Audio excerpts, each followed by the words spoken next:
All right, one moment.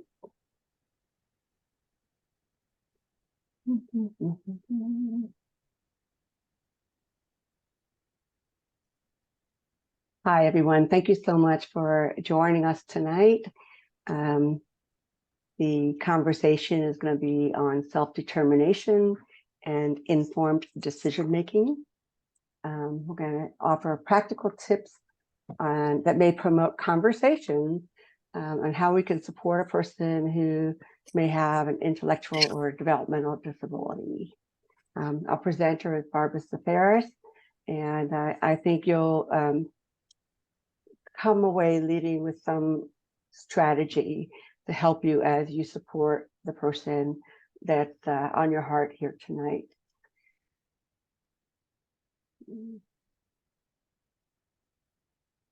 Can you still see my screen? Yes. Okay. Oops. Yes and yes. Okay. Yes, do slideshow. Yep. Slideshow, thank you. And then there you go. Okay. So thanks for grace. My name is Deb Peterman. I'm with the Center for Disability Empowerment, which is a non-residential independent living center covering Franklin, Union, Licking, and Delaware County. This program is supported by the Ohio Department of Developmental Disabilities and Charting LifeCourse and the Ohio Family Network grant. Just a little bit about what we do. We've already covered this. At the Center for Disability Empowerment is a 501c3 non-residential center for independent living that is driven by choice and direction of people with disabilities. We serve all people, all ages, all disabilities. Our mission at CDE is to provide supports and resources for people with disabilities in order for them to be participants and contributors in their communities as they live, learn, worship, work, and play alongside people without disabilities. We are federally mandated to offer 5 core services, but as you can see, we offer more than that. The basics are information referral, independent living skills, training and community connections, advocacy, both self and systems. We have transition services to help people get out of nursing homes or find accessible housing with the Ohio 811 program. We have an ADA compliance person, and we have a new person that's with healthcare who has a large amount of experience in waivers and that sort of benefits. So I'm going to go ahead and end the poll.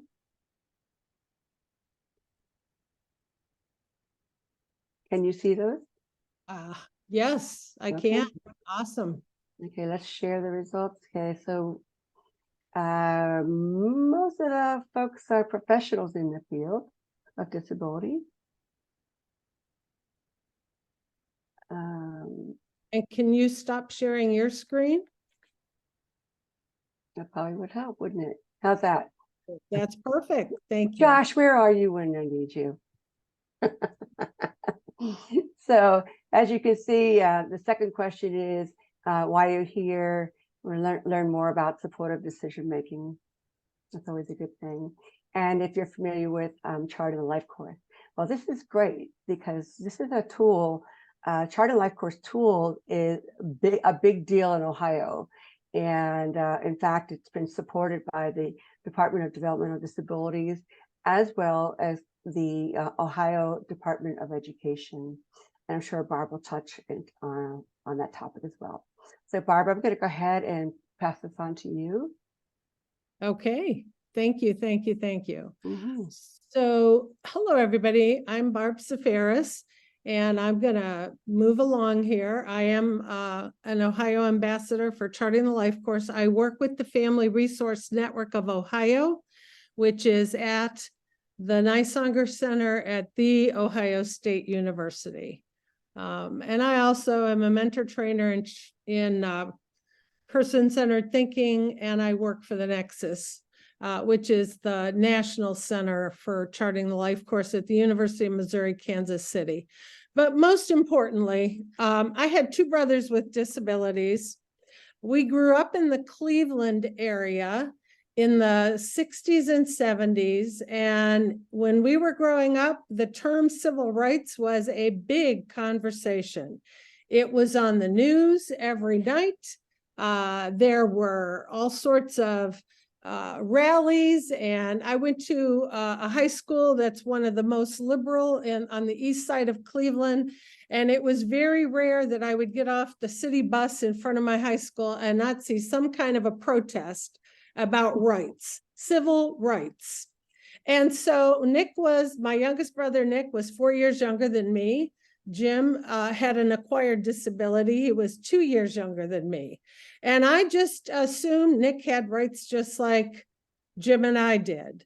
And I would tell him that. And he would come home from school and say, they told me this. And I'd say, no, Nick, you have rights. And he would go to school and say, my sister says I have rights. And they would back off. Now, what I didn't know is that Nick did not have rights. I made a big assumption, and I guess if you push hard enough, people believe you. So if you could in chat, we are a small group. If you could tell me your role, if you could tell me the age range that you're working with and the county you live in, because I want to make this relevant to whoever you are and why you're here. So I would tell Nick you have rights. And about 20 years later, I retired from the Cuyahoga County Board, and was working for the Cuyahoga County Board. And about 20 years after I told Nick he had rights, I was working with one of the independent living centers in Cuyahoga County.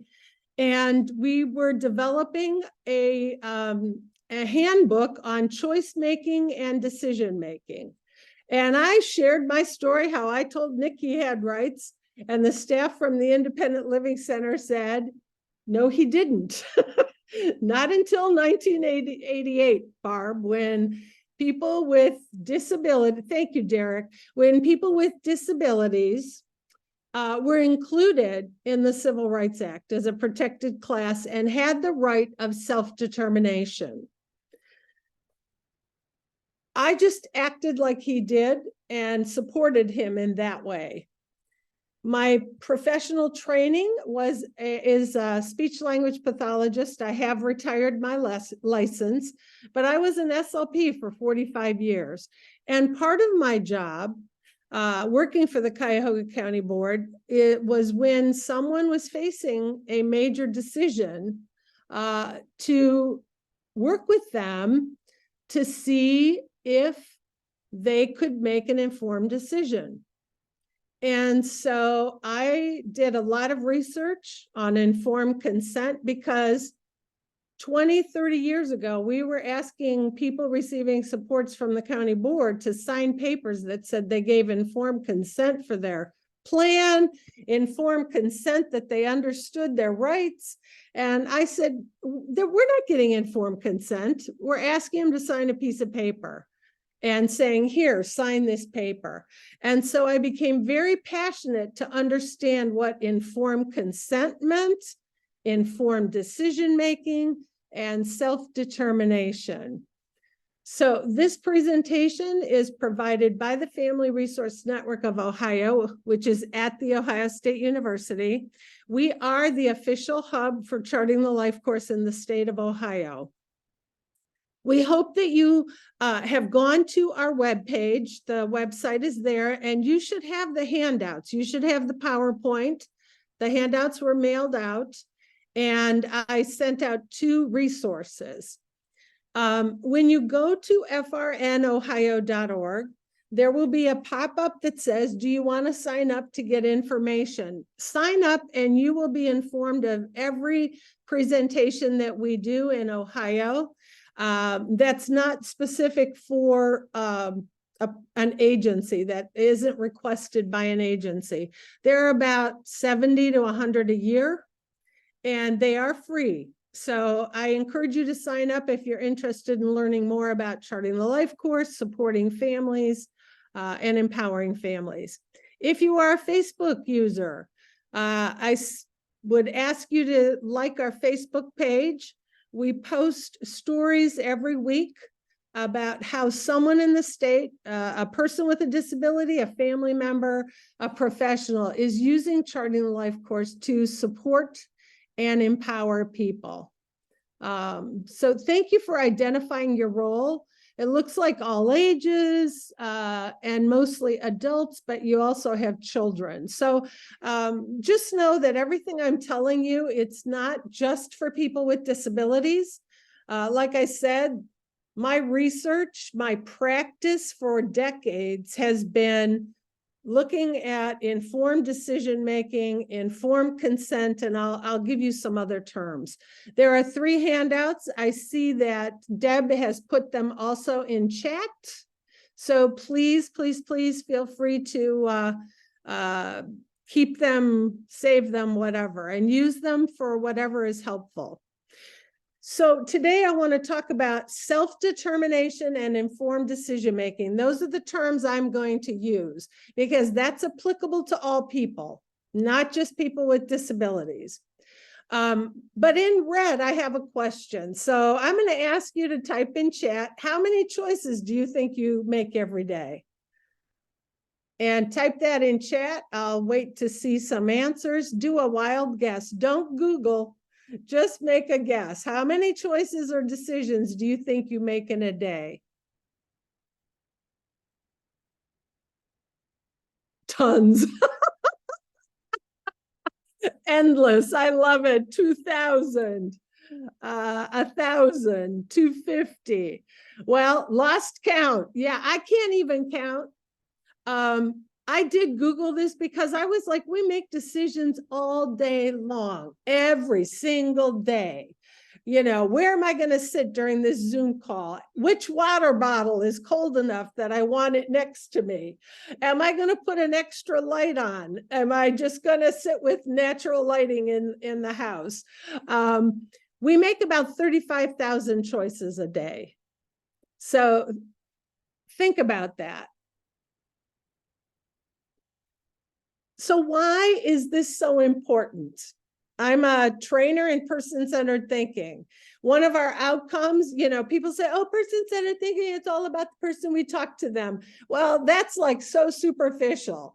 The impact of person-centered thinking is we want people to have better lives, and we want them to have positive control over their lives.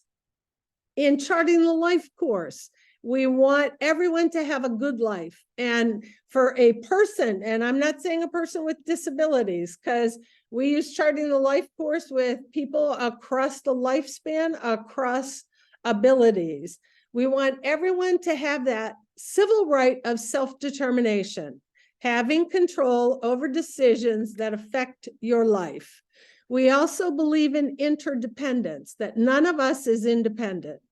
And if you think you are, then why are you working?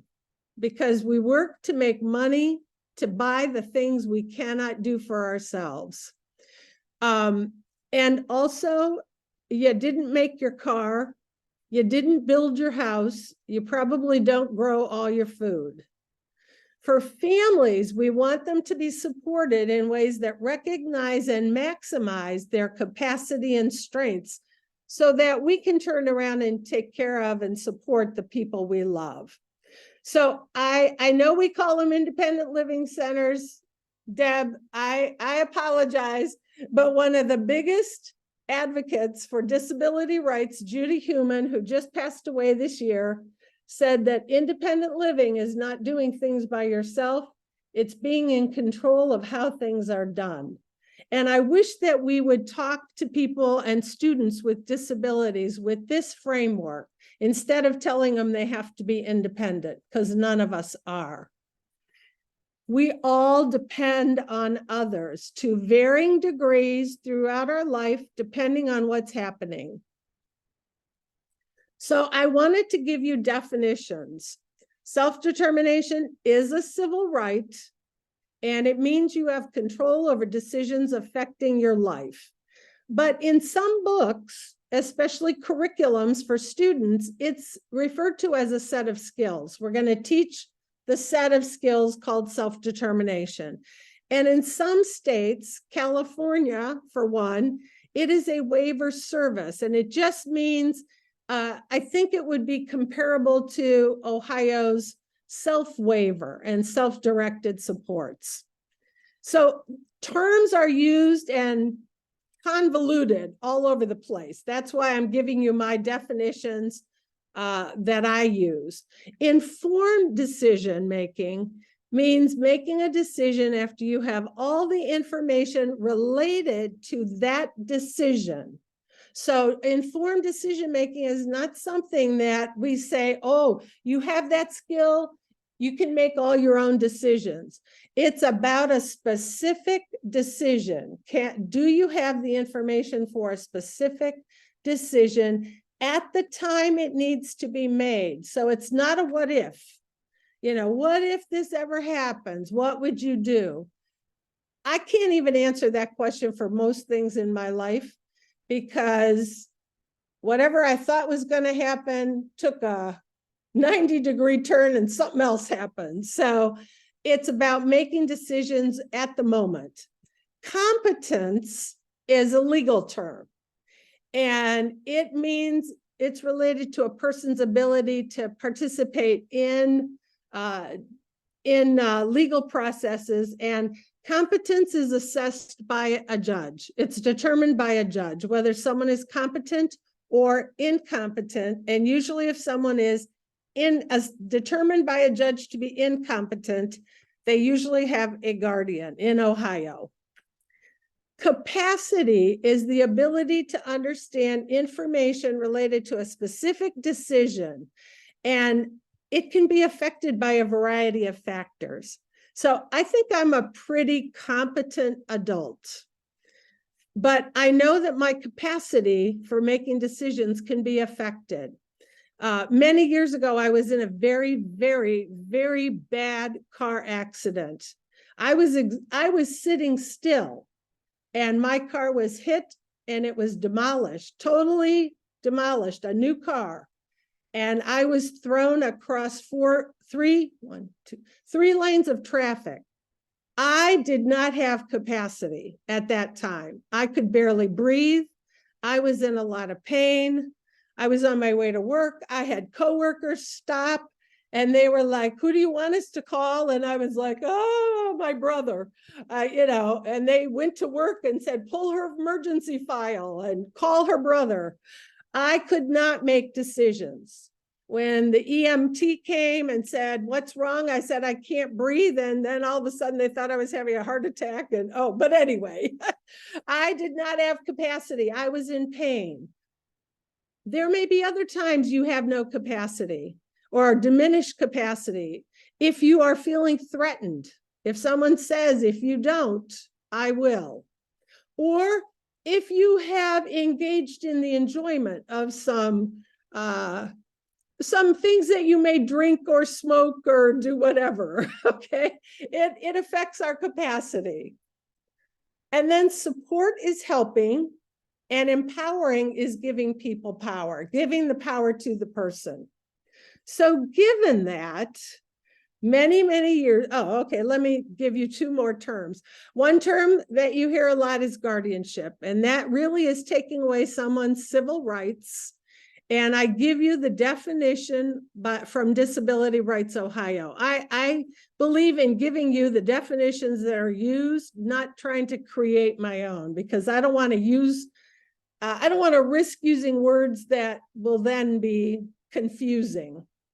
I also included a definition for supported decision-making, and it is used nationally to mean an alternative to guardianship. So instead of looking for guardianship, we would ask people, do you have people that you can talk to? Do you have people that you trust?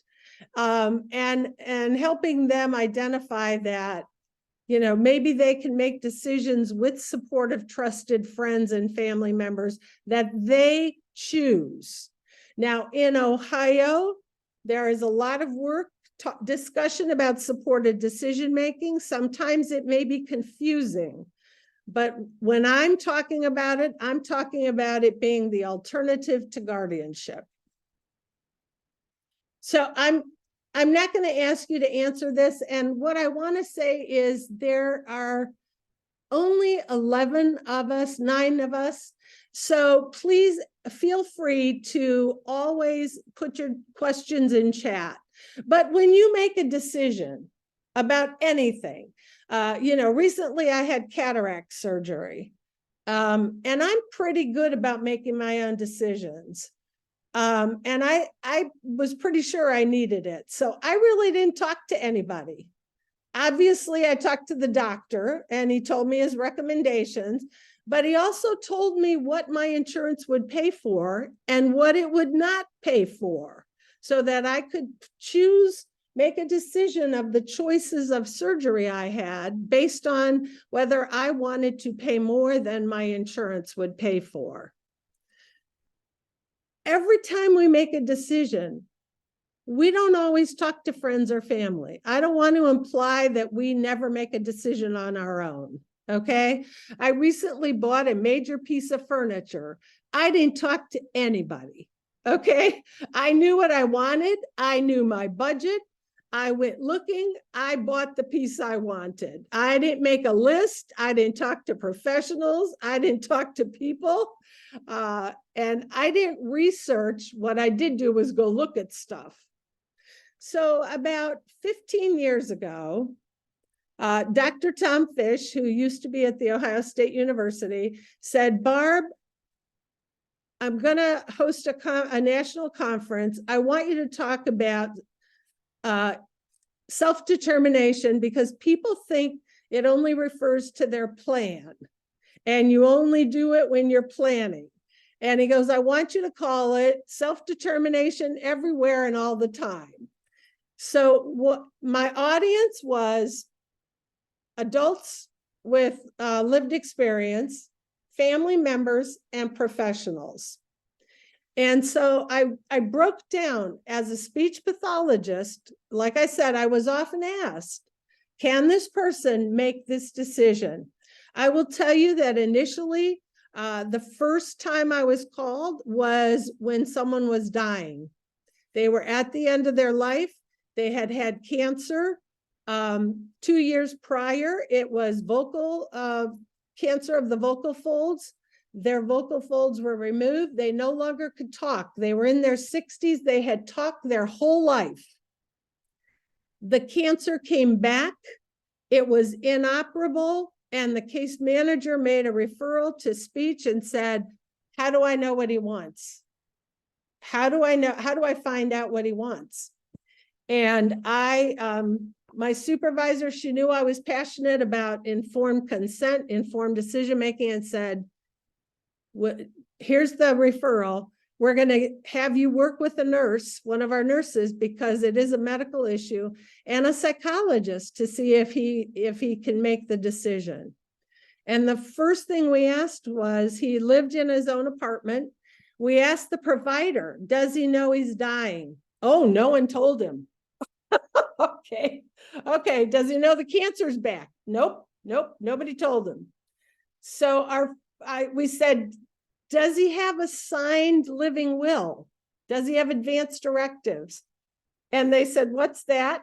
And the nurse said, it's a document. Do they want, does he have a DNR? Does he want nutrition? Does he want to be tube fed? Does he want, blah, blah, blah, blah, blah. And they said, wait a minute. Yeah, he does. And we just went, oh, thank you. That's wonderful. Now we know how to proceed. And then the staff member from the residential provider said, I was with him when he had his laryngectomy. And yes, they gave him those papers to sign after they gave him an IV with anesthesia, just as they were pushing him into the surgical suite. And they said, wait a minute, can you sign these papers? And the nurse, the psychologist, and I threw our hands up, leaned back in our chairs. We were in a conference room and said, oh, no, we cannot accept that. Our license, that's unethical. He made it under duress. And so our work then was explaining to him all the information. It came back. here's what will happen. You cannot have surgery. And he didn't want surgery. And we said, do you know what this means? Now he could no longer talk. He was not literate. And we said, do you know what this means? And he did this. And we said, yes, you're going to die. We don't know when, but you're going to die soon. And so then our planning was, what do you want to do while you're still alive? So making sure people have all the information. And this is for all of us. And if you're not sure, ask them. Please tell me my choices. Is there anything else I need to know? Now, my brother Nick also had a fatal disease process, and we knew he was going to die. And so I would say to the doctor when he talked to Nick, I'd say, doctor, you need to explain it to him better. I don't think he gets it. And his favorite doctor, who was the lung specialist, sat down. My brother used a power chair, sat down, looked my brother eye to eye, and pulled out a little notepad and drew him a picture, said, this is what's happening to your lungs. And that was our favorite doctor. Why? Because he took 1 minute to sit down, pull out a piece of paper, and explain to my brother what was going on. Do you have the information in a way that you understand it? And it could be lots of things. You and I, what do we do when the doctor tells us something? Well, I live in the Cleveland area, so I typically go to the Cleveland Clinic or University Hospital. They give you a summary of your appointment before you walk out the door. This is what we talked about. This is what you need to know. So they give it to me in writing, but some people can't read. So with Virgil, this gentleman that had his cancer come back, he could not read. And so we were pulling all sorts of pictures off the internet, medical books, anything to explain to him what was going on and what his choices were. For some people, making a video so they can watch it over and over and over again. Because what do? We say, can you give me something to read? Can you give me a website? And if it's a medical decision and you're in the doctor's office, how fast do you look up WebMD? And how many of your doctors have said, will you stop? I'll tell you. I'll give you something. Just let me explain it. So also empowering people. Anybody. I did this with my mother. You know, my mother passed away last year when she was 95. And I would coach her at medical appointments. Ask them to give it to you in writing, Mom, because there was no way my mother was going to look on the internet. ask them to give it to you in writing, Mom, or to tell me where I can find it for you. So we need all the information. What we can do is say, is there anything else I need to know? Please tell me everything.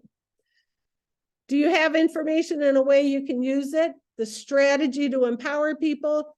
Can you please give me the information in a way I can understand? With Virgil, we gave him lots of stuff with symbols, pictures, photographs.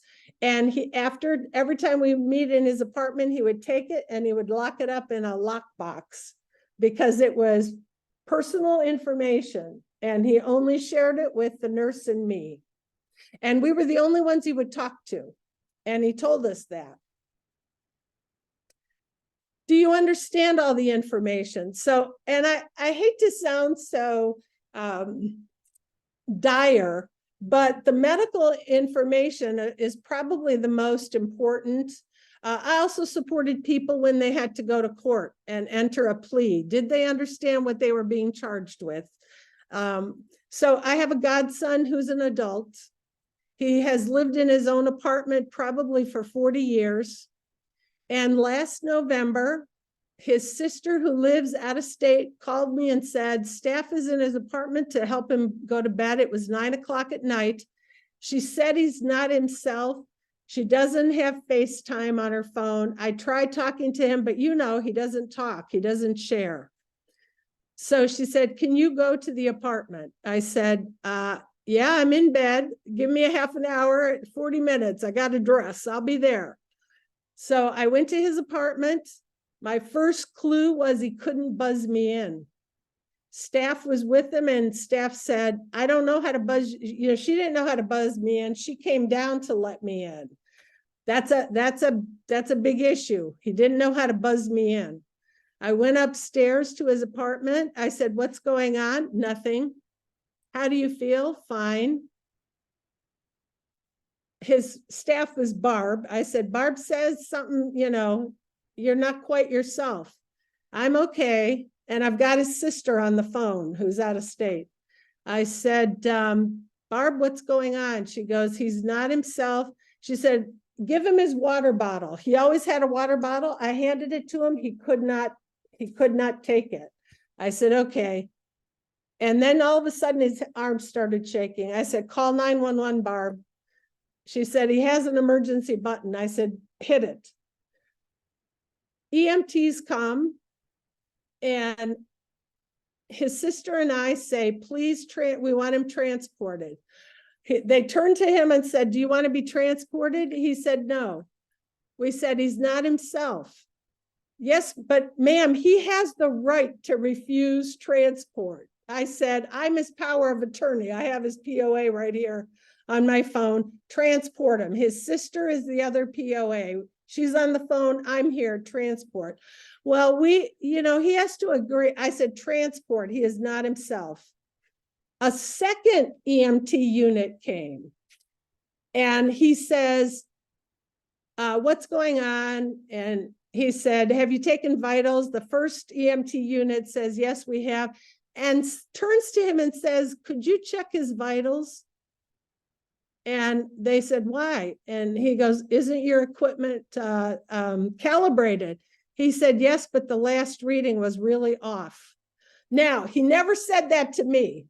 And I said, we want him transported. Second unit checks his vitals and says, we need to get you to ER right now. He lived a mile from the ER. Get to ER, doctor comes in and says, if I don't treat you and explain the treatment, you will not live the night. His sister was on the phone, doctor, and he said, no, he kept saying, no, no, no, no. Doctor left and said, I'll let you talk as a family. I said, what did the doctor tell you? He said, I'm very sick. I said, what else did he tell you? He said, he wants to treat me. I said, what else did he tell you? He said, if he doesn't treat me, I'm going to die tonight. I said, what do you want to do? He said, I don't want to die. I said, you tell the doctor that. I checked his capacity. I knew he was competent. He's lived in his own apartment for 40 years. He's paid his own bills. Asking, do you have information in a way I can review it? If you and I have to make a major decision, we typically do not make it on the fly. What do we say to people? Let me get back to you. I want to think about it. I want to read more. So telling students, telling the people we love, you don't have to make a decision right away. You can think about it. I had a mother tell me that she sent her son to the dentist. The dentist called her and said, does he have capacity to make decisions at this appointment? She said, yes. I said to her, you don't know if he has capacity. What if the dentist said, do you want me to clean your teeth? What if the dentist said, would you like $10,000 worth of orthodontia? I said, capacity is related to the specific decision. So nobody should ask, does he have capacity to make decisions? Because it's related to a specific decision. Another, you have time to make a decision without being rushed. So I would tell Nick, they would pressure him. Nick, you need to decide. You need to tell us. And I would tell him, just say, I want to talk to my sister. I said, there's no decision you have to make at the time they ask you to make it, except whether to call 911, and no one's going to ask you. They're going to call 911. So tell people, I want to think about it. I'll get back to you. And yet we do this all the time with people with disabilities. Can you sign this form? Can you sign your plan? Do you like it? And one year I couldn't make it to my brother's ISP meeting. And I said, Nick, are you worried that they're going to write something that you don't like? And he said, no. I said, well, what's wrong? And he goes, I'm afraid. Like somebody's going to maybe slip something in. And I said, Nick, I can't come. I didn't know about the meeting. They forgot to inform me until the night before. And I said, I cannot be there. I said, but just don't sign your plan. Tell him you want your sister to read it. I can't tell you how fast I got a phone call. Your brother's not going to sign his plan till you read it. I said, that is correct. I said, send it to me. I can read fast. I said, Nick just wants me to look it over. And then, of course, I talked to my brother and said, did you have any concerns? Were you worried about anything they said? But that's the support that we give to empower people to make informed decisions, telling them they can wait, telling them they can think about it. And then, does your decision remain the same? So after a while, do you change your mind? And so you can say, I want to think about it, or I'll get back to you, or give me a few days. Or you might make a decision and then say, you know what? I changed my mind. And we have legal authority to do this. We have these things called lemon laws that say that I think we have 3 days to say, yeah, this was not a good purchase. We also can return things when we impulse spend. So why aren't we teaching people that this is the process so that they have control over decisions? With Virgil, who was dying, I went through the living will with the nurse. We checked it like 3 different times. Did his decisions remain the same? Do you want them to do CPR on you? And we had pictures. This is what it looks like, blah, blah, blah. And every single of those 3 times, his answers were consistently the same. And I'll never forget, I got in my car one night because it probably was 7:30. And I called the voicemail of my supervisor and said, he understands. We've checked it 3 times. We are so relieved. Now we know what he wants. We can move forward. And the next morning when I got to work and checked my voicemail, I had a voicemail from her that said, I'm so glad. I could tell you're relieved. You did a lot of hard work. Does he know he can change his mind? And I was on the voicemail listening to her and went, he'll know today, because it hadn't even occurred to me that I needed to tell him you can change your mind. And then I thought, how's he going to tell us he wants to change his mind? He can't speak, he can't write. And so I took a photograph of myself. I put it on a piece of poster board. I laminated it. And on the back, I wrote, if he gives you this card, call Barb immediately. And I put my cell phone number on it. I told the 2 staff at his apartment who knew what was going on. I said, if he gives you this card, you call me immediately. I don't care what day it is. I don't care. And what I told him it was, if you want to talk or you want to change your mind and cross something out and do something else, just give this. And I named the 2 staff that he said it was okay to talk to. Can you make the decision without being coerced or influenced? You know the words. You need to, you should, why don't you? It would be best if I were you. And so we say this all the time. And we do this all the time. I can't tell you how many times they would call me and say, you need to tell your brother that he needs to do this. And I said, I don't need to tell Nick anything. And I said, does he know you called me? And that happened once and it never happened again. And they said, no. And I said, if you're going to call me and talk to me about this, you also need to let him know you want to call me. So I want to, can you make the decision without people telling you what to do or making you feel that you have to? But I want to talk this over. They can say, I want to talk this over. I'll decide and let you know. And then, of course, do you know you can change your mind? And how can you let them know? We have to teach people, if you want to change your mind, this is what you have to do. It's not just gonna, I changed my mind. No, you have to tell somebody. Who are you going to tell, and who needs to know you changed your mind? So it's not just I gave them a choice and they made a choice, but our role as professionals and as family is, did we make sure they had all the information? Did we make sure that they could think about it? Did they have the information to reflect on it? Did they know they could talk to people if they wanted? And did they know that they could change their mind? I have on the top of my sheet, these aren't in sequential order. You know, you don't have to use them all. And if you've made a lot of decisions, or if your loved one has made a lot of decisions, they may choose to do nothing. They may choose to make their decision by themselves without consulting anyone. And it's also your personal preference. You know, do you want to talk to somebody? You may not. You may not want to talk to somebody. And the other thing is, I'm just going to throw this out. If you have a decision to make, my guess is that you don't have a list of, you did not go to people and say, hi, I want you to be part of my decision-making circle, and I'm going to put you on my plan. My guess is when you have a decision to make, you're going to think, now, do I know anybody who's had a similar experience? Is there anybody I want to talk to? Is there anybody who has expertise in this that I can talk to? And then, do we tell people that once you make a decision and you try it out, that you can review it and say, you know what, this is not working. I want to try something different now.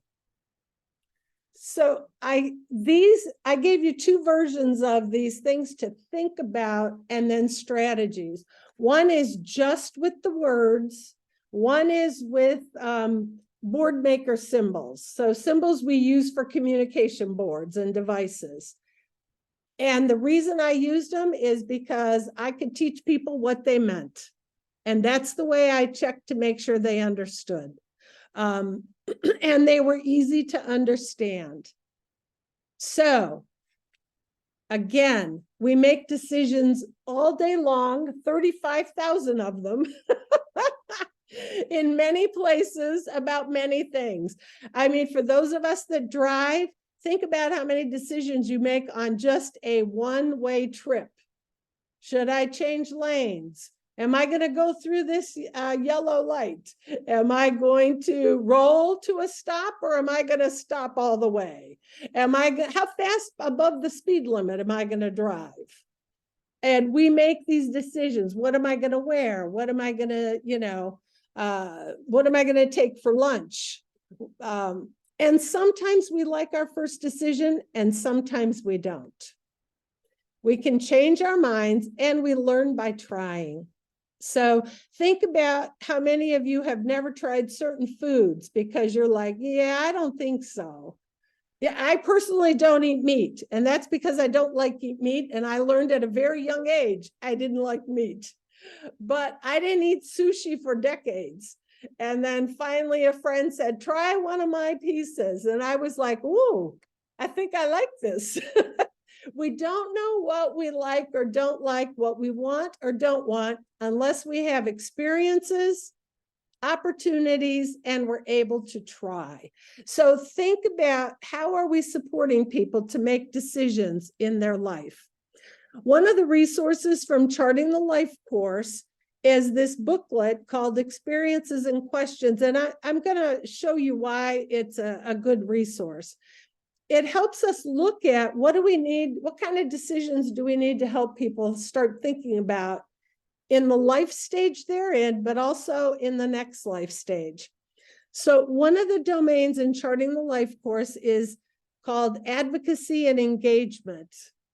And from early childhood, are you giving them choices, what to wear? Are you teaching them routines? Why is that important? For those of you that have little kids, when you teach a routine, what are you teaching kids? This happens, then this happens, then this happens. You're teaching them structure. You're teaching them routine and order. Think about the toys that you buy for your kids. Do they teach kids decision-making skills? I love that shape ball that almost every kid had as a little toddler, where you have the ball with all these shape cutouts and you've got the shapes and you've got to fit them in. What do you think we were teaching kids? Oh, the circle doesn't fit in that hole. Let me turn it and try another one. So we're teaching these skills throughout the lifespan. It's not just, oh my God, they're going to be an adult next week. They're going to turn 18. I got to teach them decision making. Are we helping them make decisions? Are we talking them through the process of weighing, pros and cons or pluses, minuses, whatever language you want to use? And are we teaching people that they can make decisions and make mistakes? I think the one decision that we all made as young kids was how to spend our allowance. How many of you got an allowance, let's say on a Saturday, and you wanted to spend it on Saturday? And how many of your parents said, well, that's okay, but you get no more money until next Saturday with your next, when you get your allowance for the week? We learn to take risks and we learn the consequences. If I spend all my money, I'm not going to get any more. So what are we doing to help kids learn decision-making throughout their life, so that at 18, all of a sudden, when they are legal and they have age of majority, we're not like, oh my gosh, what are we going to do? Are we also teaching them, for those of you that have students, loved ones that are in school, are we teaching them that when you become 18, you are going to be treated like an adult, and you can ask who you want to be at your IEP meeting, including me. So tell your teacher you want me to be there if you want me to be there. There are some, oh, okay, thank you, Deb. I was wondering who typed in chat. There are some starter stars also on LifeCourseTools.com. And the one that I copied that I'm showing you here is supported decision-making options. So things to consider as you're helping students, the people you support, your family members, under personal strengths. Have they had the experiences to make decisions? What technology can they use? Are we showing them videos and showing them consequences? One of the women that I first supported to get an iPad, maybe had to be more, close to 15 years ago, had a behavior program. And she had a job in the community. And when she got mad, she made copies on the copy machine. When the machine jammed, she kicked it and cursed like a sailor. And her employer said, yeah, this is not good. We have cubicles. We don't have offices. So when she curses, everybody hears her. And she cannot kick the copy machine. And so we used the video on her iPad and said, we're going to film you when the machine breaks and what you're supposed to do. And we had her walk over to her supervisor and say, the machine is jammed. And then we filmed her with acting the way she shouldn't act. So we said, okay, pretend the machine jammed, pretend you're going to kick it, start swearing. And then we had her watch when she got upset or when things went bad at work. She could watch herself on the iPad and decide which one she was supposed to be doing. So we weren't nagging her and we weren't bossing her. We were giving her a self-management tool using technology. And she loved acting the part. She loved acting like she shouldn't. She loved, pretending she was going to kick the machine and curse. But it taught her how to make decisions of how to react in the office. We didn't want her to lose her job. She was making above minimum wage. and she liked her job. She wanted to keep it. So here are two starter stars that might help you look at as a reference. The one for advocacy, do they want to vote? Do they know what it means to be politically aware? Are they aware of legal issues that directly affect their lives? And then supported decision-making. Will they need help in a doctor's office? I will tell you that this is not just for people with disabilities. When my mother had a stroke, I went to her appointments with her. She was a woman who was pretty independent, but all of a sudden she was like, I want you to hear what they say. I want you to be there so you can remind me what they say. And then money management, how can they handle money? Are there ways that we can help them make decisions about money and have control over money without taking away their right? So I know one dad who gave his son a debit card that had a limited amount on the debit card. The man had a job. He had worked there for 20 years. He made above minimum wage. He knew how to take the bus or to ride the bike to get to work. But he didn't know money and he didn't know numbers. Like he didn't know that 100 was more than 10 or 25 was less than 100. And so his dad told him, you can go shopping, you can go to the stores, and you have to ask the sales clerk how much. If the sales clerk says the word 100, you have to call me before you buy it. Otherwise, you can buy whatever you want. And they had a basket on the counter, a little basket, and he would put the receipt in the basket and they would look at what he had spent and have a conversation about, oh, you did good, or now, you don't have much money left in the account or whatever it was. But that was the tipping point. That was the decision point that he gave his son. So next year, we're having a showcase in Columbus on the 14th and 15th of March. We hope that you can join us. And do you have any questions? It's another 7 minutes. Any questions for me? Anything that you found helpful? Did you find any of it helpful? How can you use this information? Maybe I'll ask that. There is a survey. My work is grant funded, so I would appreciate if you use the QR code and answered some questions. Do any of you have ideas of, oh, I think I'm going to use this with, or I'm going to think about whatever, sharing it with? Anybody, family members, anything? Something's in chat. Let me see. You can unmute.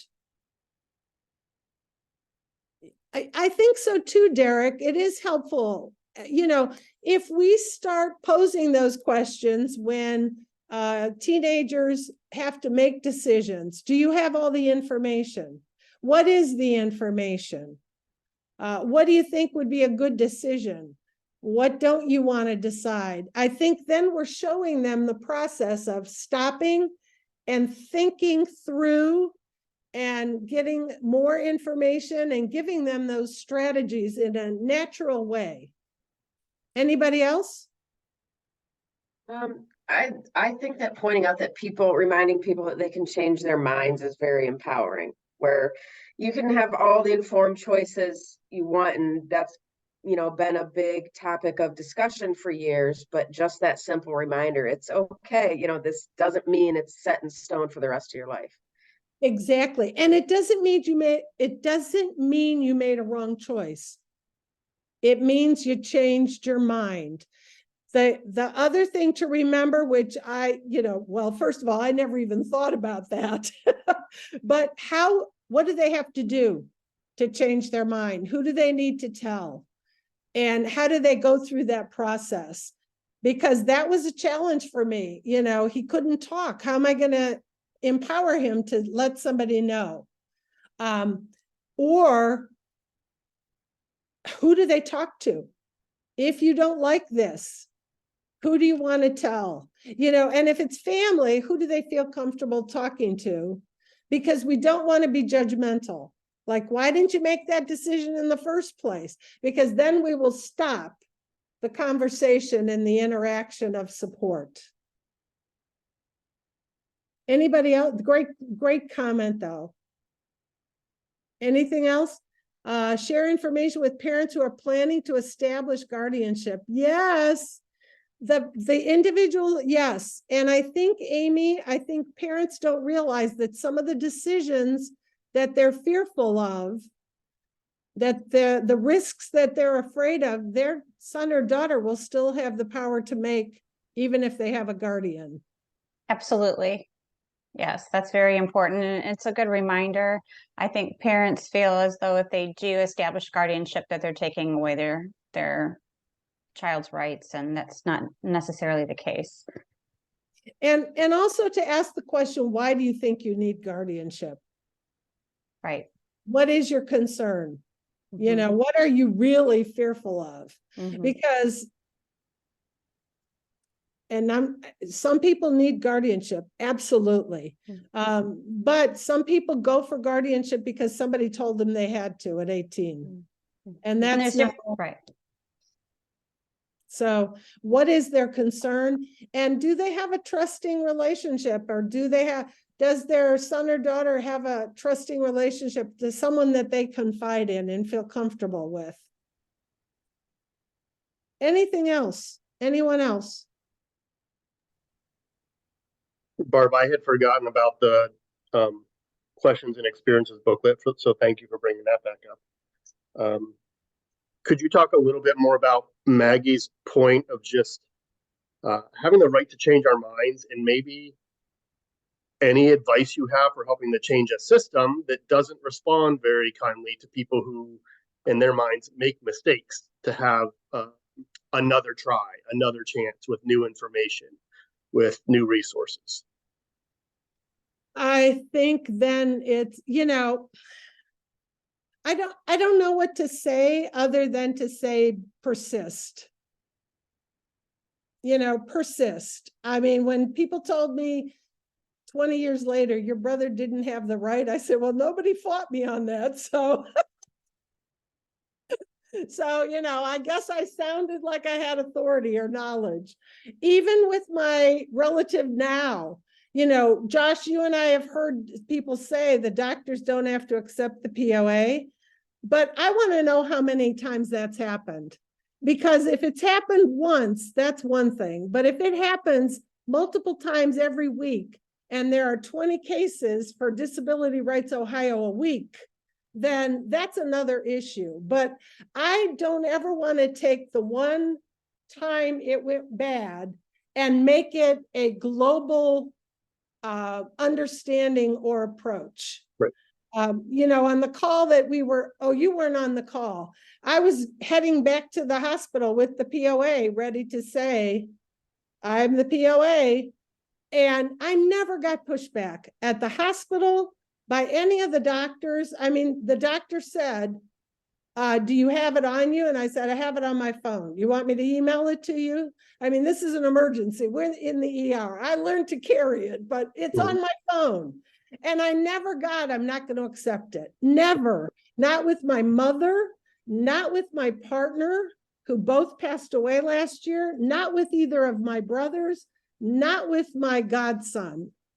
So I want to know how often this happens versus us using this reactionary mode of they're not going to accept it. I go into the office in the hospital with the belief you are going to accept it. And here it is.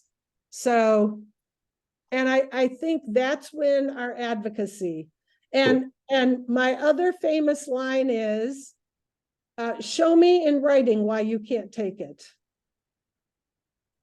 Or show me why he can't change his mind. So you know, that's my advocacy. I grew up in the 60s and 70s. That's my excuse. And I grew up when women did not have rights. And I saw my mother not have rights. So I am a little bit more of the yes, they do have rights. Show me they don't. And I put the onus on someone else. And I want to know what the system would say, no, they can't try again. What decision are they pushing back on, Josh? Well, this doesn't have to be one particular decision, Barb, but more from my experience of teens maybe talking about how to quote unquote give the person opportunities to try things, and then they try something and it doesn't go the way the team wanted it to go, so now they can't try it again because they're afraid of liability.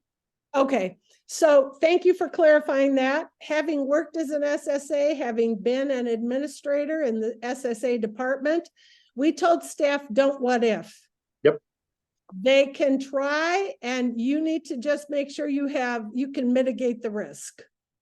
So how can we mitigate the risk? So we never said, oh, it's your choice, you can do it, but okay, we'll have you try that. And we're going to support you this way to see how it goes. And then we're going to fade. As opposed to, well, it's their choice. Just like that EMT driver. I was like, are you kidding me? It's his choice. This is not him. He is not his normal self. Transport. Lynn, hi, Lynn. I know Lynn. Hi, Lynn. It's applicable at every stage of life. And the visuals, some people like the visuals, some people don't. I'm a speech pathologist. I always try to give information in multiple ways. So you use whatever, whatever works for you. But thank you for the question, Josh. Anything else? Oh, well, it's just been a delight. Thank you for listening. Thank you for engaging, and good luck supporting people. And let's let people try. People get guardianship for things like, I don't want them to drink Coke or have coffee. And it's like, that is not a decision a guardian can make. I hate to tell you that. They can vote, they can get married, they can get a driver's license, they can drink, and they can have sex, even though you're the guardian. So, why do you want guardianship? Anyway, my passion, I appreciate. And if you could answer or give the feedback on the eval form, I would be most appreciative. Thank you, everybody. Hang on one second. Oh, okay, sorry. Hang on. Barb, thank you so much for creating this information for us to learn from. This is recorded and it will be edited. And for those of you who are on here, I will send you the edited link once that's done. I did put in the chat the event we're having in November 2nd, 9th, and 16th. It's the people you will meet, and they're answering basic questions like, what is a parent mentor? What is a transition coordinator? And what is an SSA? So parents can learn there's a difference between the education system and once that person becomes an adult. So I put that link down there, and I am going to follow up with a real 3-4 question survey. I'll send it out tomorrow if you would be willing to fill that out. We also have the grant that needs to be supported. So thank you all for coming and spending time with us tonight. And Barb, thanks again for your life experience and your wisdom and your willingness to teach at 7:35 at night. Take care, everybody. Good Bye-bye. night, everybody. Bye-bye.